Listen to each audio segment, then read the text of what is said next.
How would you use a Monopoly set to escape from a prison camp? I could see how you might use a buckaroo.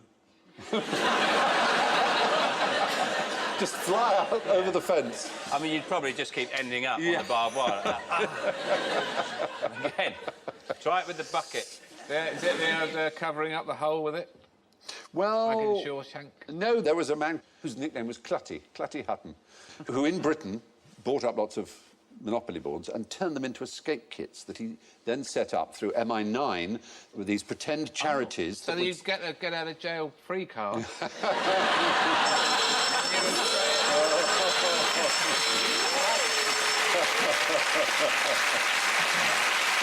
That's a very good idea. It was. No, what was brilliant was the secrets that hidden in the Monopoly board were incredibly useful things. A file. Like a small dog, tiny hat, and a little ship. There would be real money interspersed with the Monopoly money. There would be maps on silk, because he'd obviously tried it on paper. It's too bulky and rustly, but on silk, on parachute silk, you get an enormous amount of detail and tiny.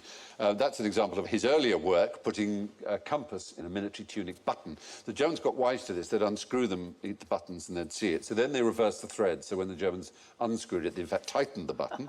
Then they got wise to that. So then he used razor blades, which were magnetised at one end, so that when they were attached to something metal, they would spin round with the G of Gillette would point north, which was very good. So they were well disguised. They said, now look, we put the normal thread on. Yeah. Old Kraut, he's unscrewing it. Yeah. Then what we've done is we've put it the other way. So when he's unscrewing it, he's actually tightening it. That's right. Now we've gone a step further. We've done one here. You can't get the top off.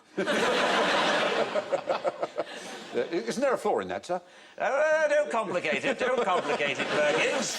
No one's going to see this bloody compass, that's for sure. Give it a try. You won't get it off. Oh, very good, sir. In many ways, it's become what I call a button. If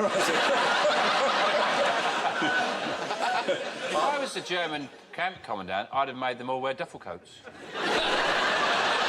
If it was me, if I was in charge, I would have started shipping out giant Jengas.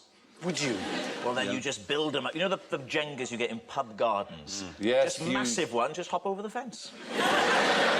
Brilliant. If only you'd been in charge then. Or snakes and ladders, but with actual ladders. Yes.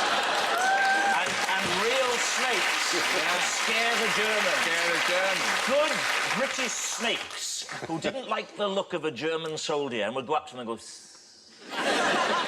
What about if they gave them toy tanks, but really big ones? And they could just turn around and go, take this, Jerry.